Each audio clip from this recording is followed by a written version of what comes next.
যা ঘটেছে ভুলে যাও, আবার নতুন করে শুরু করো। আমি তোমায় সাহায্য করব। কারো সাহায্যের হাত ধরে আমি আর পথ চলতে চাই না সুদীপ। এবার আমার চলার পথটা আমি নিজেই সাজিয়ে নিতে চাই। আমি তো সারাটা জীবন সমস্যার সঙ্গেই ঘর করেছি। শুধু এটাই দুঃখের যে আমার আশেপাশের লোকেরা কখনো আমাকে বুঝলো না। এখন আমার হাত ধুয়ে না নেমে পড়তে হবে, পিসি আর পিসের সম্পর্কটাকে একটু ঝালাই করতে হবে। এখন তো আমরা শুধুই বন্ধু, স্বামী স্ত্রীর সম্পর্ক তো আর আমাদের মধ্যে নেই। অপূর্ব, এই শেষ সুযোগ। বলো, আমাকে বিয়ে করবে?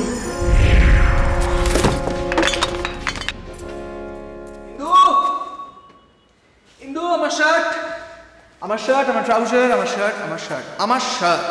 আমার আর কোনো কাজ নেই না? তোমার শার্ট প্যান্ট সব তোমার হাতের কাছে আমায় দিতে হবে। রাইট। সত্যি মানে তুমি না, ই মা, মাথাটা পুরো ভিজে, মুছোনি? সত্যি চেষ্টা করছিলাম। আচ্ছা, কি মাথা মুছতে জানো না? হ্যাঁ, আমি আছি। আগে তোমাকে সব কে করে দিতে শুনি? হ্যাঁ, আমি কোথায় ছিলাম? তুমি আসলে সবসময় আমার সঙ্গে ছিলে। ইনফ্যাক্ট তুমি যখন আমার সঙ্গে ছিলে না, তখন আমি তোমার কথা ভাবতাম। বাজে কথা যত যাচ্ছে, তখন আমায় চিনতেই না আমার কথা না কি ভাবতো। আমি তো ভাবতাম, আমি ভাবতাম যে আসবে, সে কেমন হবে, সে আমার সঙ্গে কিভাবে কথা বলবে, কিভাবে আমার মাথা মুছিয়ে দেবে। আচ্ছা, খুব হয়েছে। চলো রেডি হয়ে নাও, ব্রেকফাস্ট রেডি, টেবিলে গিয়ে ব্রেকফাস্ট খেয়ে আমি আসলে এক্ষুনি একটা ডিসিশন নিলাম।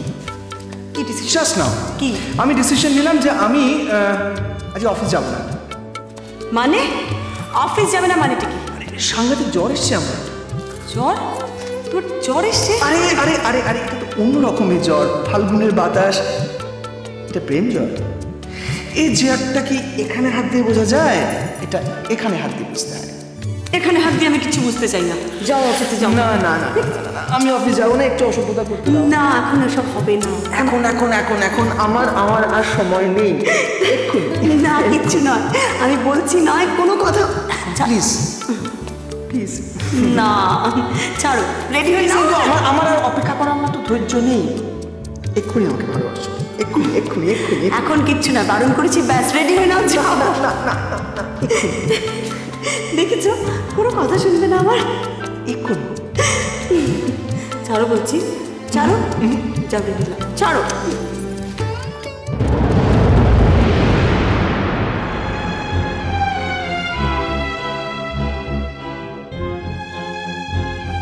বিশাখা,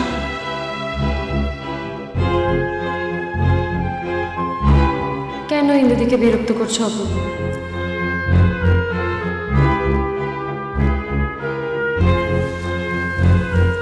ইন্দুদির কাছে তোমার জন্য একটু সময় নেই।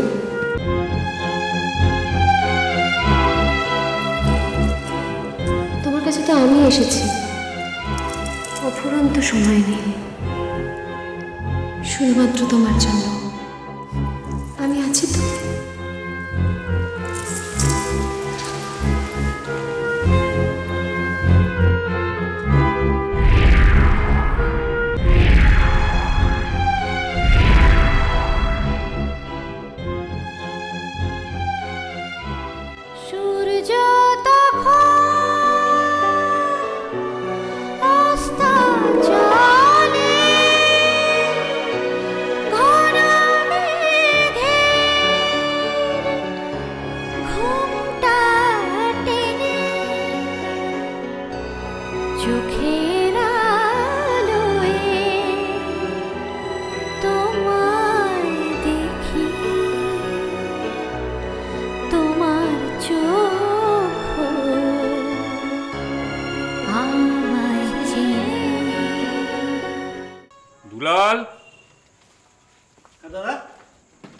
দুলাল, রাধা কোথায় রে? তুই দেখেছিস? না, আমি তো বাজার করে সেই ঘরটা ঝাড়পোছ করছিলাম। কাল বড় বৌদি আমাকে বলেছে, রাধা দিদিমণিকে তো দেখিনি। এই বাড়িতে আছে নিশ্চয়ই কোথাও। বাড়িতে থাকলে আর তোকে জিজ্ঞেস করতে যাবো কারণ? আমি তো সব জায়গায় দেখেছি, কোথাও নেই। সে কি? তাহলে কোথায় গেল? আমি বড় বৌদিকে জিজ্ঞেস করে আসি। ওহ দুলাল, তোর মাথাটা না দিনকে দিন একবারে গোবর পোড়া হয়ে যাচ্ছে। তুই কি ভাবছি আমি নীরুকে না জিজ্ঞেস করে এখানে এসেছি? নীরু জানলে তো হয়েই যেত। এটা কি হঠাৎ বাড়ি থেকে চলে গেল? যাবেই বা কোথায়? এই শোন, তুই এক কাজ কর তো। হ্যাঁ বল। তুই একটু আশপাশে দেখে আয় তো, বান্টিকে নিয়ে কোথাও বেরিয়েছে কিনা। ঘরটা কি? ওইসব কাজ পরে হবে, আগে যা দেখে আয়। ঠিক আছে, একটু চা আনিস। আচ্ছা। এই যে অমল। হ্যাঁ অমল, রাধা কোথায় জানো? আদা এখনো আসেনি? এখানে আসেনি মানে? কোথায় গেছে ও? আদা আর আমি তো একসাথে বেরিয়েছিলাম। তাই? হ্যাঁ, অপূর্ব ইসের বাড়ি যাওয়া বলে দুজনে মিলে বেরোলাম। তারপর ট্যাক্সির মধ্যে আদার একটা ফোন এলো। তারপরে ও বললো একটা কোথায় যাবে, আমার সেখানে যাওয়ার দরকার নেই। সে কি? হ্যাঁ, আমি ট্যাক্সি এখানে নেমে আদার জন্য অপেক্ষা করার জন্য দাঁড়িয়েই আছি। আদার আর কোনো পাত্তাই নেই। কার ফোন এসেছিল? এটা তো বলেনি। একটা ফোন এলো আর চলে গেল। আমাকে বললো তুমি এখানে দাঁড়িয়ে থাকো। আমি বিশ্বাস করবেন, আমি রাস্তার উপরে ঘন্টার পর ঘন্টা দাঁড়িয়ে আছি, আর কোনো পাত্তা নেই। তারপরে ওর নাম্বার আমি ফোন করে দেখলাম। ফোন যতবার করি ততবার বলে আউট অফ রিচ। তখন তো ভাবলাম বাড়িতে এসছে কিনা। তাই না, বাড়িতে তো আসেনি। হঠাৎ অপূর্বর বাড়ি যাবে কেন? কাউকে কিছু বললো না তো যে অপূর্বর বাড়ি যাবে? হ্যাঁ অমল, তোমাদের অপূর্বর বাড়ি যাবার কি হলো? আর যদি যাবেই তাহলে তোমাকে রাস্তায় নামিয়ে দিয়ে চলে গেল কেন? দেখুন, আমি তো এইটাই বুঝতে পারছি না। তাহলে কি তোমার কাছে ফিরে না এসে ও একাই অপূর্বর বাড়ি চলে গেল? তো হওয়ার কথা নয়, তবে গেলেও যেতে পারি। তাহলে কি করি বলো তো? অপূর্বকে একটা ফোন করে দেখি। হ্যাঁ,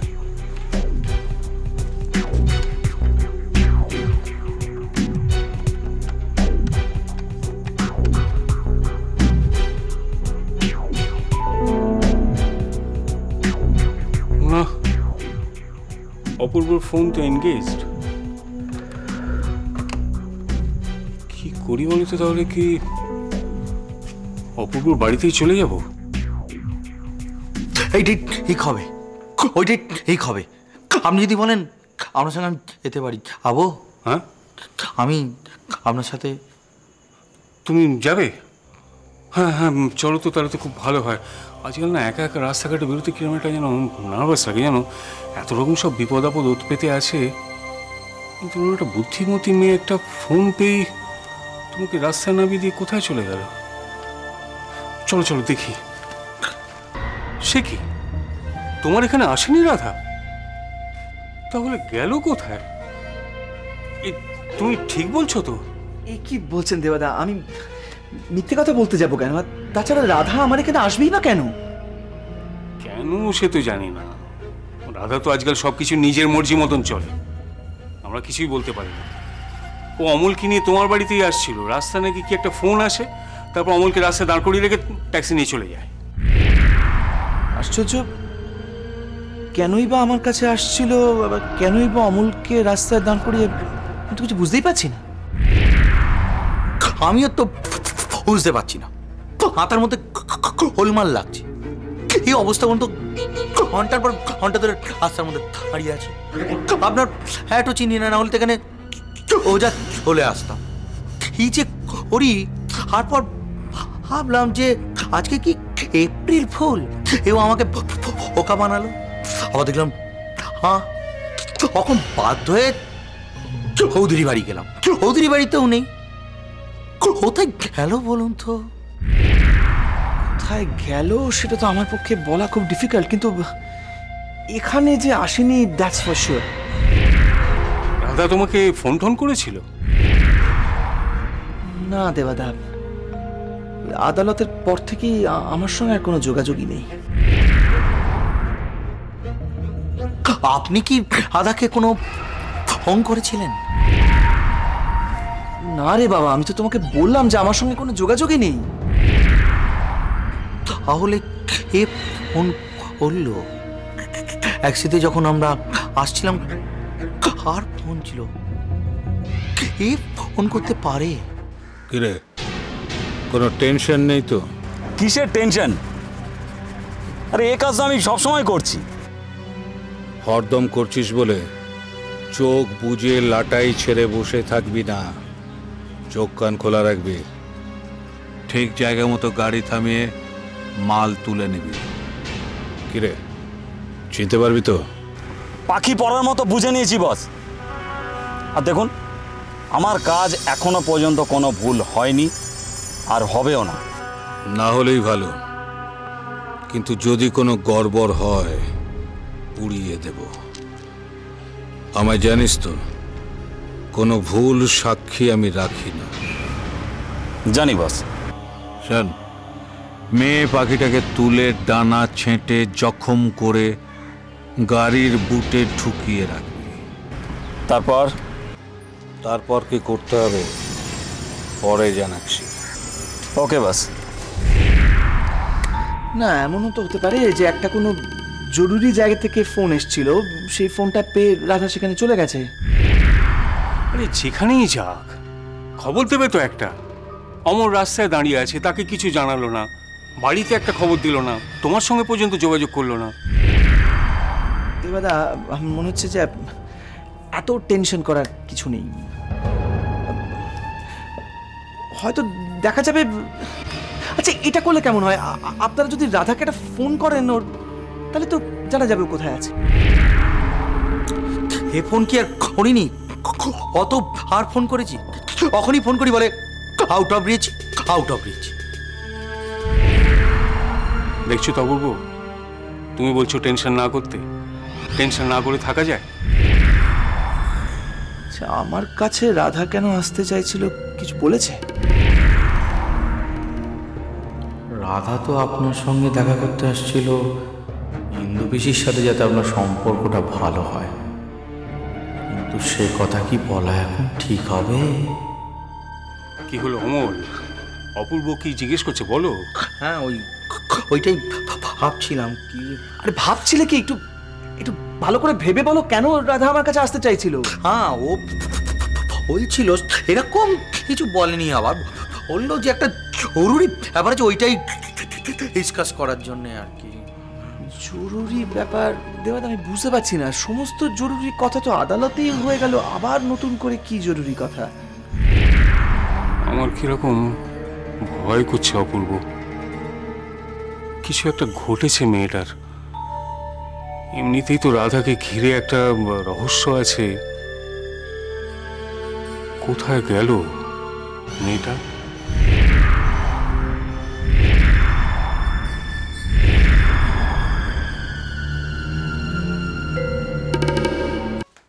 বান্টি সোনা, বান্টি সোনা, বান্টি সোনা, এসো এসো এসো এসো এসো, বেরিয়েছো বেরিয়েছো বেরিয়েছো, সোনা আমার, সোনা বাবা, সোনা বাবা, এসো এসো এসো। এই দেখো দেখো, তোমার জন্য কি এনেছি দেখো। এই কি বান্টি সোনা, তুমি খাবারটা ছুঁড়ে ফেলে দিলে? বেশ করেছি, ফেলেছি, আমি খাবো না। ও কথা বলে না শোনা, শোনো, তুমি সকাল থেকে না খেয়ে বসে আছো। আচ্ছা, তুমি খাবারটা ছুঁড়ে ফেলে দিলে, তোমার রাধা মা এসে যদি শোনে, তোমাকেও বকবে আমাকেও বকবে। আমি যদি বকে, আমি ওকে ক্ষীর খাইয়ে দেবো। ও কথা বলে না, শোনো কথা, শোনো আমার কথা, শোনো শোনো বাবা, শোনো শোনো। তোমার কোনো কথা শুনবো না। তুমি কেন বুঝতে পারছো না? শোনো বাবা, খেয়ে নাও, খাও। না, আমি খাবো না। তুমি কেন আমার মাকে জোর খুঁজে আনছো না? আচ্ছা, আমি কোত্থেকে খুঁজে আনবো বলো? তোমার রাধা মা কোথায় আছে আমি তো জানি না। কেন জানিস না? তুই বাড়িতে কি করিস? আমার চোখের সামনে দূর হয়ে যা, দূর। কি হলোটা কি? চিৎকার করছে কেন? চেঁচাচ্ছিস কেন? আর মানে আমার কেউ নেই। এরম বলে না বান্টি, লক্ষ্মী শোনা, এরম বলে না, বলে না। কি কি করি বলুন তো বড় বৌদি? সকালে দুবার দুধ নিয়ে এলাম, খেলো না। এখন চাউমিন বানিয়ে দিলাম, দেখুন দেখুন কেমন ছুঁড়ে ফেলেছি, দেখুন। উমা, এরকম অসভ্যতা করতে বারণ করেছি বান্টি। যাই হোক, এটা ছেড়ে দে, তুই ওর জন্য একটু দুধ নিয়ে আয় তো, আমি ওকে নিজে হাতে খাওয়াবো। যা নিয়ে আয়। ছেলেটাকে নিয়ে আমি যে কোন জ্বালায় মরছি আমিই জানি। তার উপর রাধাও কিছু না বলে চলে গেল। আরে সবটা খুঁজে দেখেছিস? পুরো পুরো জায়গাটা খুঁজেছিস? দাদার কথায় আতি পাতি করে খুঁজেছি বড় বৌদি, রাধাদি কোথাও নেই। তোর বড়দাও তো চাই আমায় কিছু বলছে না, কোথায় যাচ্ছে কি করছে আমায় কিচ্ছু বলছে না। মাঝে মধ্যে ইচ্ছে করে সংসার ছেড়ে আমি বেরিয়ে যাই, আমি যেন এই বাড়ির কেউ নই। হা করে দাঁড়িয়ে আছিস কেন? যা না, একটা অন্য কিছু নিয়ে আয়। কতক্ষণ ছেলেটা খায়নি, তো শরীর খারাপ করবে। শরীর খারাপ হোক, আমি খাবো না। খেতে তোমাকে হবেই, নইলে কিন্তু। কি করবি তুই? কি করবি? কি করব? বাড়ি থেকে বের করে দেবো। তোকে বাড়ি থেকে বের করে দেবো? যত বড় মুখ না তত বড় কথা। হ্যাঁ, আবার কাদা হচ্ছে। চলো চলো, মুখটা আমি যদি আজকে সেলাই না করি। চলো। যাবি না? যাবি না? যাবি না? চলো চলো। কি রাধা কোথায় গেছে তার জন্য তুমি আমাদের দায়ী করছো? আপনাদের দায়ী করতে বাধ্য হচ্ছি, কারণ আপনাদের আক্রোশ সবচেয়ে বেশি রাধার ওপর। যেভাবে চুনকালি মাখিয়েছে আপনাদের গালে, কার সাজে কিছু করার থাকলে আপনারাই করেছেন। দেবাদিত্য, দেবাদিত্য, তুমি কিন্তু তোমার লিমিট ছাড়িয়ে যাচ্ছ। লিমিট আমি ছাড়াইনি, ছাড়াচ্ছেন আপনি। একটার পর একটা বদ মতলব করে আপনি আমাদের ক্ষতি করার চেষ্টা করে গেছেন। আপনার মেয়ের জন্য পুরো চৌধুরী পরিবারের সম্মান নষ্ট হতে বসেছিল। এখন বাজে কথা ছেড়ে তাড়াতাড়ি বলুন রাধা কোথায়।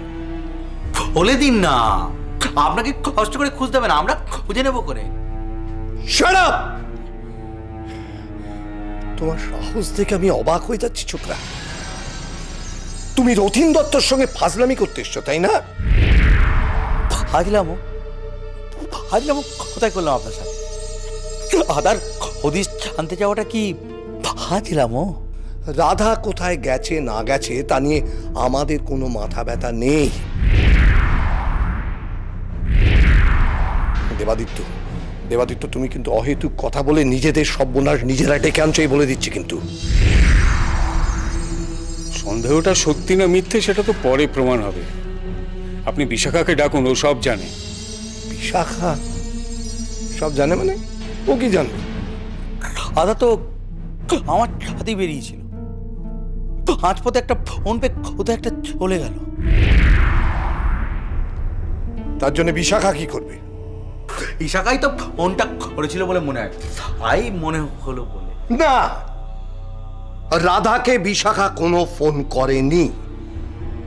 সেটা আপনি জানলেন কি করে? আপনি বিশাখাকে ডাকুন না, তাহলেই তো সব বোঝা যাবে। বিশাখা বাড়িতে নেই। বাড়িতে নেই?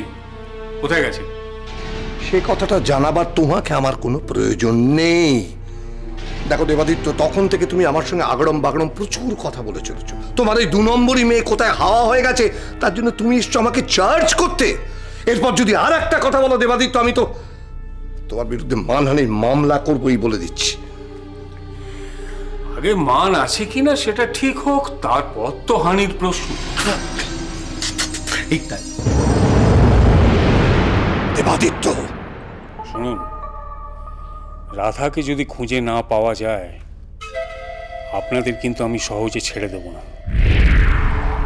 বেরিয়ে যাও, বেরিয়ে যাও এখান থেকে, আমার বাড়ি থেকে। তোমার মুরত আমার জানা আছে, বুঝতে পেরেছো দেবাদিত্য? এই একটা কেসে আমাকে হারিয়ে দিয়েছো বলে ভেবো না যে বারবার দান মেরে বেরিয়ে যাবে। আমার নামে মিথ্যে অভিযোগ দায়ের করার জন্য না, তোমাদেরকে আমি ঘোল খাইয়ে ছাড়বো, বুঝতে পেরেছো? কে কাকে ঘোল খাওয়ায় সেটা আমিও দেখছি। চলো অমল।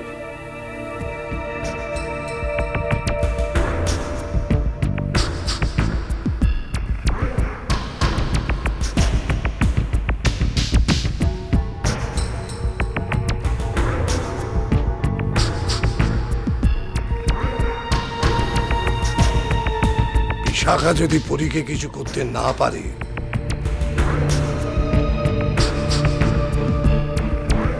তাহলে আমি পরীকে শেষ করে দেব।